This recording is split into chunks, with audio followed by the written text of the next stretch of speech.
G'day everyone, Eric here. From the very beginning in 1984, Transformers had a lot of different play patterns. Some are beloved and iconic to the brand, such as the mini cassettes and the Scramble City Combiners. But with 1987, the play patterns became much more pronounced in the toy designs, for better or worse, and what is quite possibly the best and worst play pattern of Generation 1 was released. The Headmasters. Head On! Inspired by the 1976 anime Steel Jig and its accompanying toy line from Takara, what the Headmasters actually are differs depending on whose market you're in, Hasbro's or Takara's. For Takara's markets, the Headmasters are human-sized Cybertronians that lack the ability to transform. Fleeing Cybertron, they found themselves on the hostile planet Master. To survive the new harsh conditions, they construct Transtectors, standard-sized robotic bodies that can become vehicles or animals. Through rigorous mental and physical training, the Cybertronians are able to connect to and control a Transtector as its head, becoming the Headmasters. This lore dump for the Headmasters doesn't really do the play pattern justice, as it's much deeper than just small robot that can become the head for larger robots. When inserted into the neck socket, the head reveals simplified stats on the chest of the larger robot, and the heads are interchangeable. For the initial 1987 Headmaster toys, each Headmaster unit gave its own unique reading on the Transtector, allowing for a level of customization beyond just the basic interchangeability.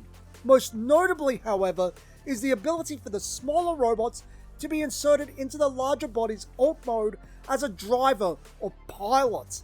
This simple interaction gives the toy a whole new level of engagement, one similar to a small action figure, vehicle play. It connects the two toys more than they already were, and establishes the Headmaster as an actual toy in its own right, rather than just an accessory. It transforms the experience from a Transformer with a weird decapitation play feature into something more unique in the brand's history, though not unheard of. On surface level, the Headmaster toys have the most in common with Soundwave and Blaster, as both of those toys turn into devices that interact with microcassette-sized mini-cassette Transformers.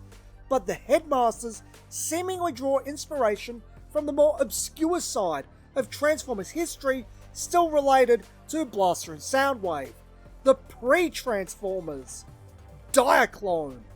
Whether this was intentional or not, the idea that the Headmaster robot pilots the vehicle or robotic animal which then converts into a robot mech is exactly what Diaclone was. Vehicles and robotic animals that can become robot mechs piloted by Dionauts. If this was part of the inspiration behind Headmasters, in addition to Steel Jig, it would make Headmasters the evolution of Diaclone and its true successor. This would also make it rather unfortunate that the Headmaster play pattern would be scaled down in 1988 and never returned to for the duration of Generation 1. While some of the largest toys of the era are Headmasters, Fortress Maximus, and Scorponok, both of those toys are more of the same, but bigger. Headmasters wouldn't have something like Battle Convoy or Robot Base that further explored the piloting side of the play pattern during Generation 1. And while the revival of Headmasters as Titan Masters in 2016's Titan's Return would attempt to explore more of this design space, it was of a time where the budget and potentially the talent wasn't there. Though it has a lot of design space still left on the table, the Headmasters are a fun play pattern that offers an incredibly different experience to the run-of-the-mill Transformer. There is just something enjoyable about seeing the Headmaster drive or pilot the vehicles in particular, and the Headmasters feel like their own pocket dimension within the Transformers brand. Buried in the past. There is a certain amount of irony to Hasbro's take on the Headmasters in how much more like Diaclone it manages to be when compared to Japan's take on the play pattern.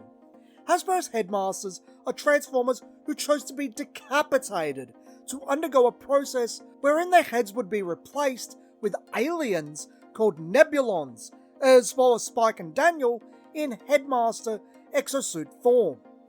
Though the Transformer downloads their consciousness into their body as part of the Hasbro lore, it doesn't take away from the fact that the head and driver or pilot is an organic life form. It doesn't take away from the feeling that Hasbro's Headmasters aren't really Transformers, but exactly what the Diaclone car robo toys were back in 1982. They aren't robots that convert from vehicle to robot and back again, but converting mechs piloted by people. To the cartoon's credit, it attempted to preserve the Transformers' personality as the dominant character, and has the two characters, the Nebulon and the Transformer, converse. This is an attempt to preserve the idea of the Transformer actually being a Transformer. The cartoon also gave an explanation for the Headmaster form being strategically advantageous, at least for the Autobots. The Nebulons have knowledge of the enemy, the Hive, and the terrain, their home planet of Nebulos, both of which the Autobots lack. But this doesn't really hold water, and neither does keeping the Autobots and Nebulons as separate entities. All strategic benefits the Autobots gain from the Nebulons could have been attained via a mission briefing, so the Headmaster process isn't actually necessary. But worst of all, the Nebulons are still presented as pilots inside the robot's head. The Decepticons at least come off a bit better in this regard, with the Nebulons subduing them and forcing them into the Headmaster process. The Nebulons' bodies are withered and useless, while the Decepticon bodies are strong and capable. The sole exception being Scorponok, a Nebulon creation piloted by Zarak, making it a direct recreation of the Diaclone premise. With 1988's Super God Master Force, a Japanese exclusive series, Takara would fully embrace the Diaclone-inspired themes with both the Headmaster Juniors and the new Godmasters. Both have human pilots that become the Headmasters and Godmasters, controlling the robotic Transtectors, rather than fully robotic Headmasters of the prior year's toys. The Headmaster play pattern at its core calls into question, what exactly is a Transformer? If the very nature of Transformers is their sentience, the concept that separates the Transformers from the earlier Diaclone toys, which were piloted mechs, then I think it's safe to say that the US Headmasters, the Headmaster Juniors, and the Godmasters aren't Transformers. Japan's 1987 Headmasters just managed to sneak by due to the nature of those Headmasters, being a sentient robot that converts, but everything else is nothing more than a piloted mech. With the very concept itself being so antithetical to the Transformers brand, I believe that makes the Headmasters the worst play pattern of the line. In a 2005 interview, former Transformers toy designer Aaron Archer stated that his biggest problem with the Headmasters concept was that if you lose the Headmaster, the toy was basically ruined. You see this perspective echoed in two of the three toys from the Unicron trilogy that, while not officially Headmasters, both utilize the same play feature, Armada Sideways and Energon Omega Supreme. Both of those toys have heads built into them should you lose the Minicons that function as Headmasters. While I understand where Aaron Archer is coming from, I don't believe this is the biggest problem with the Headmasters. Their biggest problem starts before the toy is even bought. It's the Headmasters on a conceptual level. It's the media and how it presents the Headmaster idea. It's not Transformers. It doesn't matter which market you're talking about either, Hasbro or Takara. The Headmaster concept at its very core is an evolution of Diaclone's ideas rather than something that suits the Transformers brand specifically. This doesn't make the Headmasters bad toys, quite the contrary, and they are nothing like Pretenders, the actual worst toys of Generation 1. They're just the worst at being Transformers. If you enjoyed today's video and want more Transformers content, give this video a like, drop a comment, and share it around. It helps the channel continue. Till next time, friends, this has been Eric from Toys Down Under, and thanks for watching.